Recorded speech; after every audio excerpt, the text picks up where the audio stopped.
caramel crumble peach pie. Let's see what's cooking. Let's get the facts. Let's see what's cooking. It's time for Yo-Yo Max 12. Hello everyone, starting off with the crust of this pie. That's 1 1/4 cups of all-purpose flour, 2 teaspoons of granulated sugar, a 1/4 teaspoon of salt, and you'll add 1/2 cup of cold butter to this. Now, what I did is I cut it into pieces using 2 butter knives to start off with, and then I switched to a pastry cutter. You just want to break that butter up into tiny, tiny little pieces inside the flour. Then to bring it together as a dough, we're going to add some water. Start off by adding 3 tablespoons of ice water, nice cold water, and then start to stir it. Now it's going to still look kind of dry, but once you start to knead it a little bit, it should come together. If it's not coming together easily, add another tablespoon or 2 of ice water. I ended up using 4 in total. And you want to knead it together, but you don't want to overwork the dough.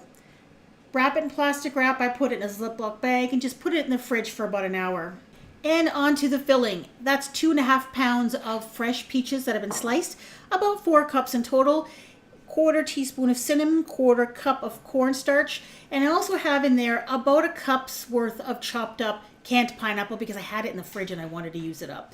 Give that a stir, and then we'll add the secret ingredient, a 1/4 cup of salted caramel sauce. Now you can use store-bought sauce or make your own, and making your own is ridiculously easy and it is so good. I'll have a link to this recipe in the description box, as well as at the end of the video. I posted these on the same day. Stir it up.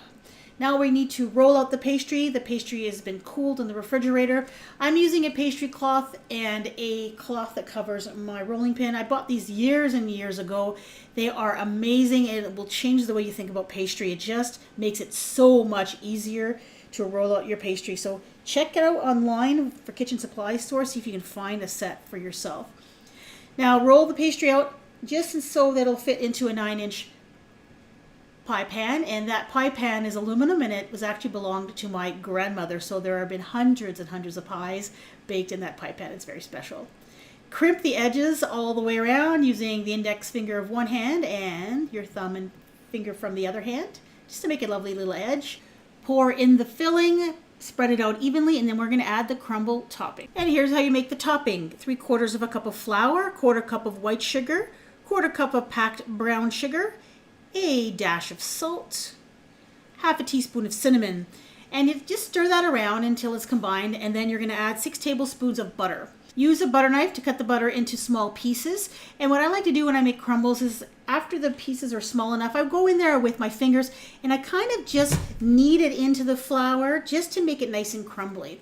I added a 1/4 cup of oatmeal, dry oatmeal, to this just to give it a little bit more texture because I like oatmeal. Continue to blend until you get kind of this crumbly, coarse texture. Put the crumble topping on top of your pie filling. Now your pie is unbaked, of course, at this point. Spread it around, then put it in a 425 degree Fahrenheit oven for 10 minutes, then reduce the heat to 350 degrees and bake it 45 to 60 minutes until your crust is nice golden brown and the filling is bubbly. Serve it with some additional salted caramel sauce drizzled on top each piece, and you have an amazing dessert. This is really good. The crumble topping is nice and crunchy, and the peaches are just delicious. The pie pastry is not my favorite. I think when I make this again, I will use a lard-based pastry like I usually use. This is the first time I make a butter-based pastry, and I found it a little bit tough, not as flaky as my lard-based pastry. If you're interested in checking out the salted caramel recipe, go ahead and click on your screen, and it'll also be in the description box below. Thanks for watching.